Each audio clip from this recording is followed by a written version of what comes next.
Good evening, ladies and gentlemen. It is our second favorite day of the week. It is Wednesday, February 27th, 2013, and this is Day 9 Daily number 561, where we learned to be a better gamer, and I did pay rent today. Knuckles getting cracked, the hair looking... I don't know, you tell me.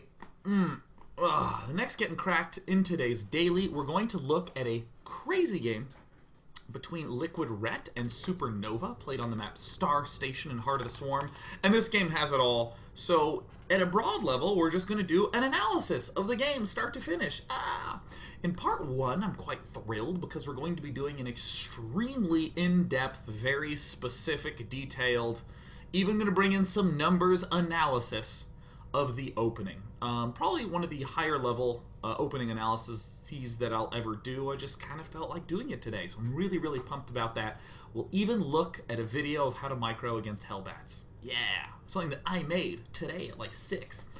And in part 2, we'll be looking at the mid-game, which will constitute largely Zergling, Baneling, Mutalisk versus this new Marine Marauder, Medivac, and Widowmine mixture that the Terran player has. We will see mistakes from both sides. We will see nice comeback moves from both sides. And then in part 3, we'll see the conclusion as Ultralisks step in, a weird base trade occurs, and some difficult decision-making must be made. And we'll talk about those difficult decisions. So far, so good. Alright. Looks like my encoder... Anyone getting any lag? My encoder just dropped 5 frames. Just wanted to make sure. Forgive me. Just wanted to make sure it looks good. Looks fantastic. Okay. Wow. No lag. Good. Lot of lag. No lag. All's well. Whatever. I don't care. I'm just going to go on because it's recording well on my end. And that's what gets uploaded. So, tomorrow there's going to be, or tonight afterwards, there will be the After Hours Gaming League match between National Instruments and Palantir to decide who will advance to the playoffs. And then afterwards, I'll go to sleep. Tomorrow will be a daily. Friday, I'll be playing Magic the Gathering all day. And starting Monday will be the King of the Beta, beginning with White Ra versus Cats and Idra versus Morrow. On Tuesday will be Grubby versus TLO and Polt versus Minigun. They'll all be here on my channel. Ooh. Let's hop into this game. I want to do the intro in this game rather than outside of it because I want to focus largely on the introduction. Or excuse me, not on the introduction, on the opening. On all the things that can be going on in the opening and all the considerations we have to make. And there's a number of important concepts that will all boil down to looking at this little number here. The time that has elapsed since the beginning of the game. Really damn important that you have a good, keen observer eye on that at all times. Anytime we run into issues, we can really solve it using this timer. So I want to start out not necessarily at warp speed. We're going to watch LiquidRet's opening. There's a different variety of things that he has to consider. And of course, from the Terran point of view, we're not going to be looking exactly at what the opening is from SuperNova and how to analyze it, but more just what is he doing so that way we can think better about our own Zergy opening. Because LiquidRet will be the focus of today's daily. Yeah. Now, one thing that I wanted to note before we begin this here game, what was it? I know that there was one thing. Oh yeah. A lot of the in-depth analysis that we're going to do comes from being able to ask a good question. A lot of people will state things like, dude, how do you hold off hellbats as Zerg? Dude, what's the answer to hellbats? People will say that statement. But that's not a question. Hellbats don't just appear, right? There's no such thing as, well, hellbats killed me.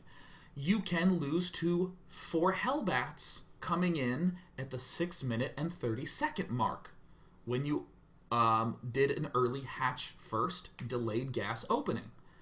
That is an actual question. If I early expand and go 4 queen and he rushes for 4 hellbats, how do I hold it off? That is a specific question.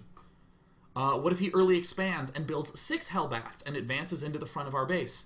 after he's taken that expansion and we don't have enough lings? Are we screwed then? That is a specific question. If a medivac comes in and drops with rushed double hellbat in the back of the base, how do I hold that off when I've done this opening?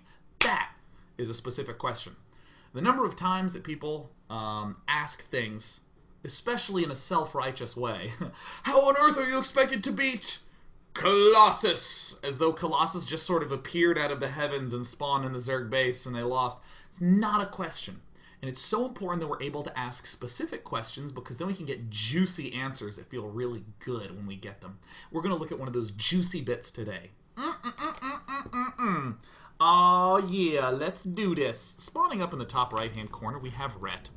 Now, I am going to go to the Ret cam, and I'm just going to note some of the basic timings that we would end up seeing through all our various explorations of playing the game.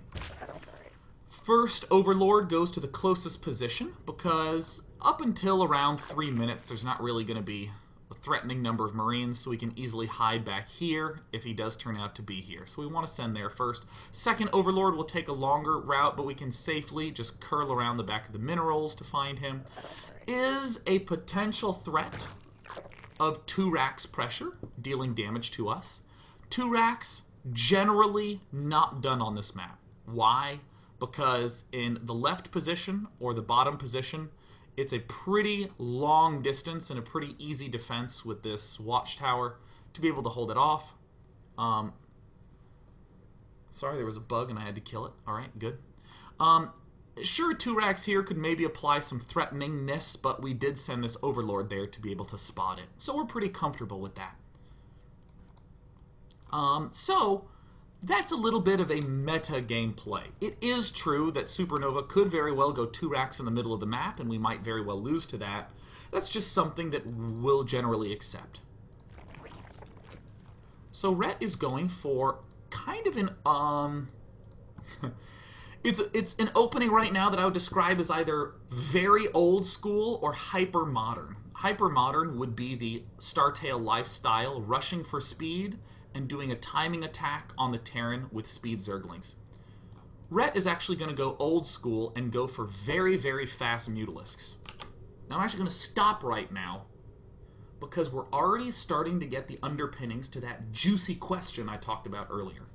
We want to go really fast Mutalisks. We want to start our layer at like 5 minutes and 30 seconds. That's, in case you didn't know, that's fucking early. That's very, very early. That's like someone who sets their alarm to 6 a.m., not even to exercise, just to be awake. That's crazy early. 5:30 is when we want to get this layer down. Why does that make sense for Heart of the Swarm? Because Mutalisks are amazing. Fast health regeneration and mega speed. Real simple statement. Mutas are good in Heart of the Swarm.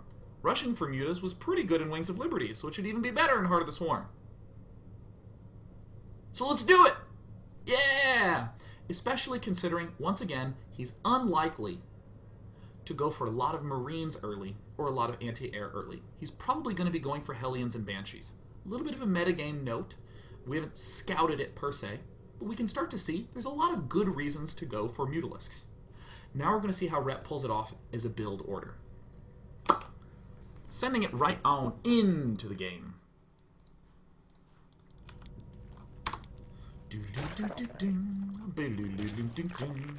5:30 layer. Very, very early. So here's Ret putting the dudes in the gas geyser, and everything is essentially as anticipated at this point.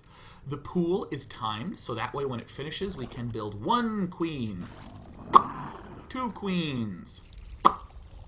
I would note that right around now is when really fast Reaper threats would start harassing us and being really annoying. In fact, by now we should have seen a Reaper if that came up, because we're getting close to 4 minutes.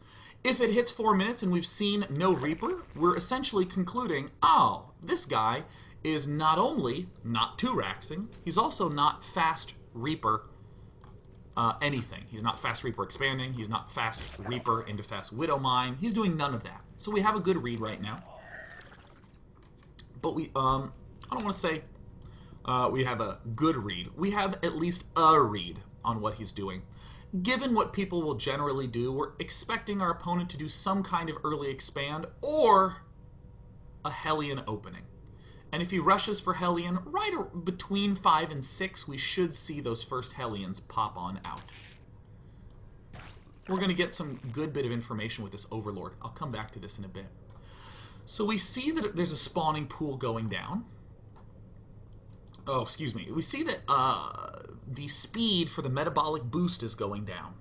I want to note a considerable bit of information. No drones are being pulled out of gas. Why is that? We haven't received marine pressure, so he's probably not 2-raxing. Like 95% not 2-raxing. Hell, even more than that, probably 99%. We haven't seen a Reaper yet, so he's very, very likely not doing a Reaper-based opening. So he's probably doing a tech-based opening or an expand-based opening. He can't attack us right now. So it is safe for us, the Zerg, to continue to swiftly tech towards layer and exploit the fact that there's really not going to be a lot of scary units thrown at us right now. Double Queen popping up. Okay, cool. Are we going to make drones or are we going to make lings? Well, we might need to consult some timing to know about the lings, but we'll deal with all that later.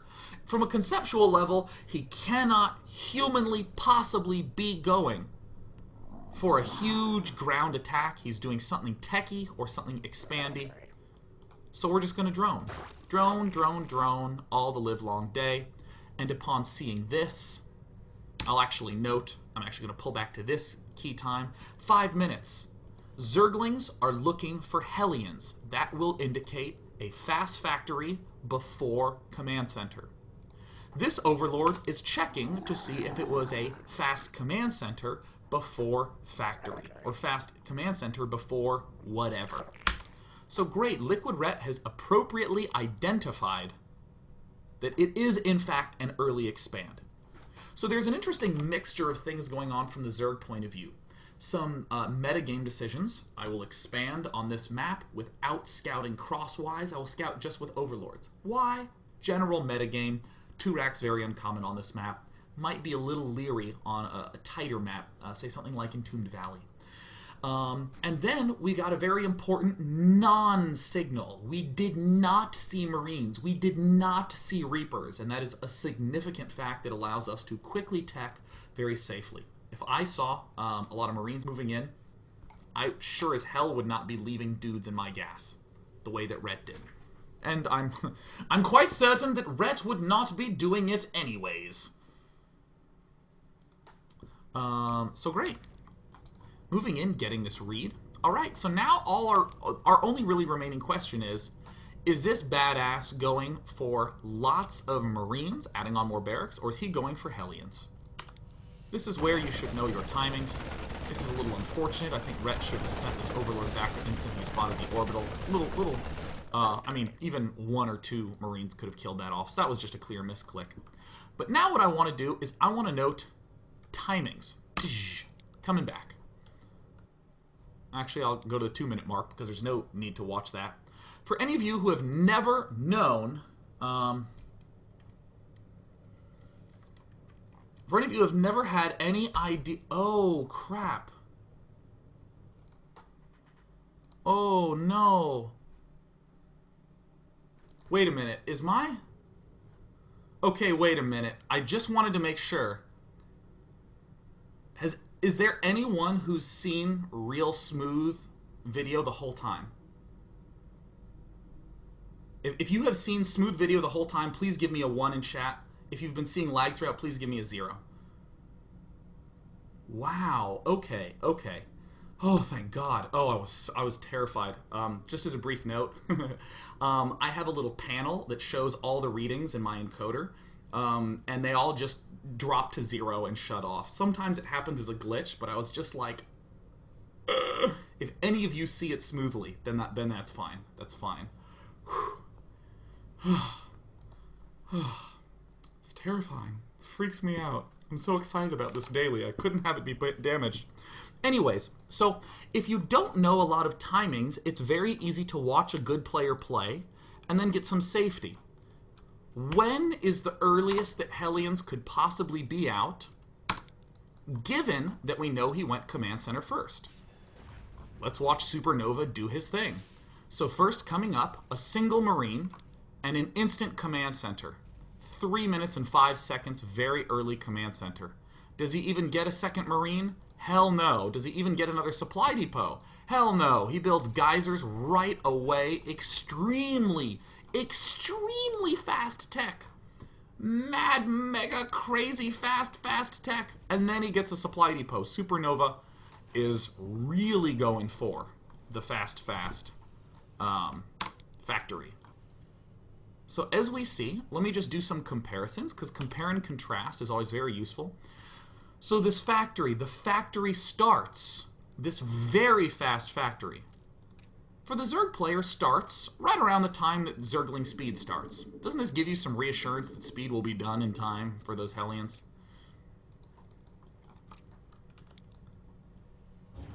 As we see the factory popping up, reactor then goes down. For SuperNova, speeding things along, continuing to build SCVs, walling things off, blobbity blobbity blah. We're really just interested in our basic question.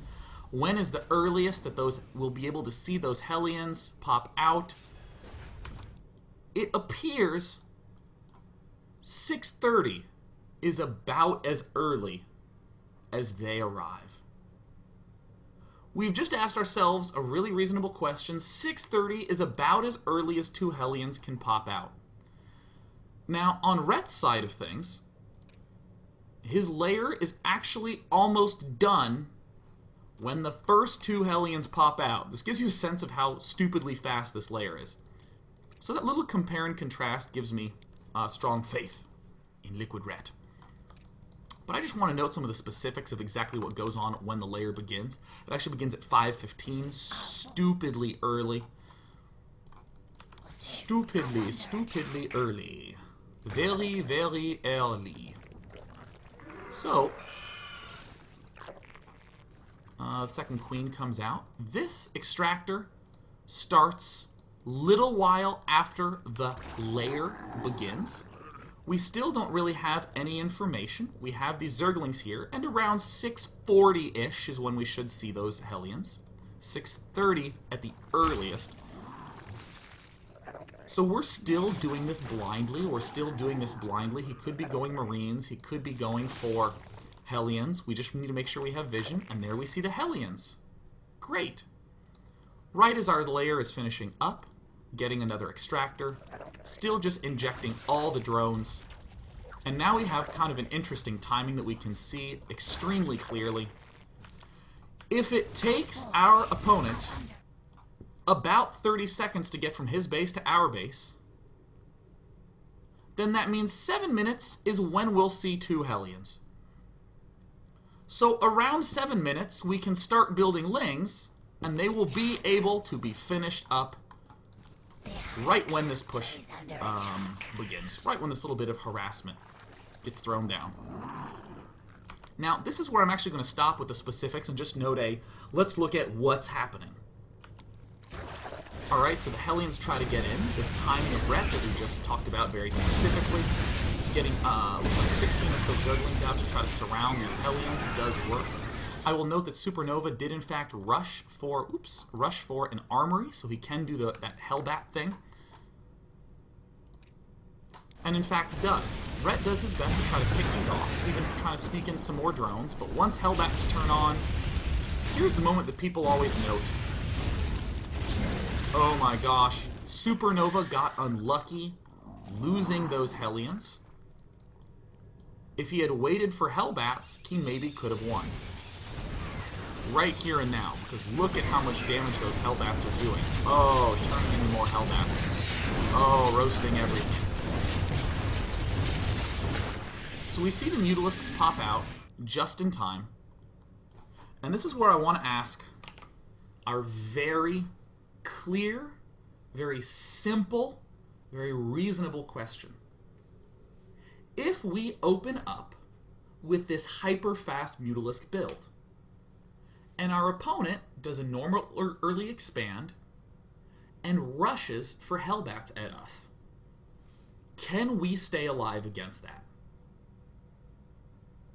really simple question that I want to start answering a little more in depth. So step 1 to this is to note that at 7 minutes, let me see if I can back up 10 seconds to 7 minutes. No, it backs me up to 6. Come on, replay, work with me. Alright, that's fine. I guess I'll be a little pedantic on this one since I can't actually get everything up in time. Alright, 4 Hellions are out right now. At the 7-minute mark, Hellions 3 and 4 have just popped out. Why? Because timing-wise, they can't pop out any earlier. Physically, that's impossible.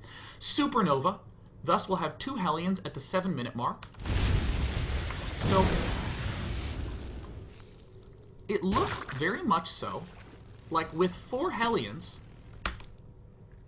Ret is going to have these 8 Zerglings plus 8 Zerglings versus 4 maybe hellbats. And this is where I have a video where I want to point out how this ends up working. It's very easy to live in theory land and go, oh my god, can we possibly defend this 16 Zerglings versus 4 hellbats? So here we go. Let's look at a little bit of some basic micro. This is a great thing to do. Just go into test maps and just test out theories of how to micro, and make sure that you're reasonable with your test cases. So let me actually hit the play button here. So here I have the 4 hellbats that we could possibly be up against. And then I have an army of 16 Zerglings. I have the 2 queens there. And here in my first test, what I'm actually going to do is just send in the Hellions, send in the queens, and then send in the Zerglings with exactly 1 bit of micro. You're actually going to see me just click the Zerglings, and then click A and click once. So here we go. I send the Zerglings A, 1 click.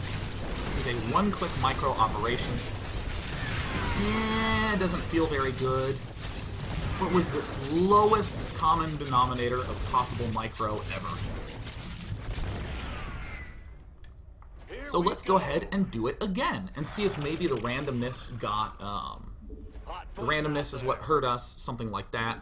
We go in one more time, and again, A click, barreling right through the front and center in basically a line, and it didn't pan out so well. Yeesh. This is what would make people go, Ermagerd, total imbalance. So let's reset. Now let's utilize some really basic micro. Move in from the side. I will note, there's no creep here. There will be creep if we're defending. So here, the hellbats move in. There's the queens. And we just cut down behind. And I'm actually not really doing any micro. There's a little bit of micro on the queens. Completely decimated. And in fact, what I'm doing that might be a little bit subtle is I'm letting the queens absorb the first shots from these Hellions. So here's another test example. Go! There is first shots going down on those queens. Completely, utterly destroyed. Now, you're noticing that there's a lot more time left. Because here's another reasonable question. Okay, well, if these Hellions, if we can defend these, you know, day 9, I'm still noting that the Spire has another 50 seconds to go. What about up against 6 Hellions? The 6 hellbats. The 6 hellbats is a heck of a lot stronger than 4 hellbats. I mean, that damage piles up. I mean, look at us right now at the 8-minute mark getting these extra ones. And it looks like LiquidRet is not actually going to have that many more lings. He actually will only have about 6 to 8 more lings in this defense, which doesn't really seem like much. So, what am I doing here? Did I actually do one more version? I guess I did one more version. Whatever. Alright, cool. Moving right on in, and I guess I'm really letting that queen hit. I think I should lose the queen. Oh yeah, oh, I remember what this one is. I'm sorry, I forgot this one. What if the Terran player tries to micro and target fire the lings after the fact? This is me target firing with the Hellions. Excuse me, target firing with the hellbats. Still bad. Okay. Whew. Now, we asked ourselves our question, what if there were 2 more hellbats and an additional 8 Zerglings? So there's me adding on my 8 Zerglings. sometime about an hour ago when I was recording this video. Not a huge influx of extra units from Zerg. Why 8? Because that's one larva inject. Let's see what this feels like if we don't micro. Looks bad already. That is, again, the one-click micro. Selecting the Zerglings, moving them to the back side, and then clicking A attack to try to surround. Really did not pan out well. I think I let the queen die, just to show you agony. Oh, look at the agony. So there, we also see, okay, here's another attempted attack. Here's me coming in a slightly different angle with a really nice surround. Most of the Zerglings are engaging, but still doesn't really feel all that nice. Yuckity, wuckity woo. But that's fine, because those were the essential no micro examples. What if we come from a side sweep like we did before? We just test, because it seems to make sense, but hellbats get stronger in larger numbers, so here's me sweeping in from the sides. A really nice surround, still keeping that queen alive for a little bit longer, but it seems to be going worse than ever. And this is the inflection point that a lot of Zergs talk about. The 4 to 6 hellbat increase. Zerg needs to seem to have a hell of a lot more. But I'm going to note a really simple tactic that will make microing against hellbats really easy. Now, you don't actually need to have amazing hand speed or anything. There's 3 clicks that I'm going to be doing. I'm going to be sending the Zerglings in until the hellbats begin to follow them, and then I'm going to pull them back a little bit. There's the second click, and then I'm just going to surround them. And we're going to see how powerful of a difference this makes. So here's me. I'm sending in the Hellions, and the Zerglings move in. There's the click to just pull off a few. I don't even let the queens absorb the first shots. And yet we crush this with the exact same amount of units. Nice. Quite good.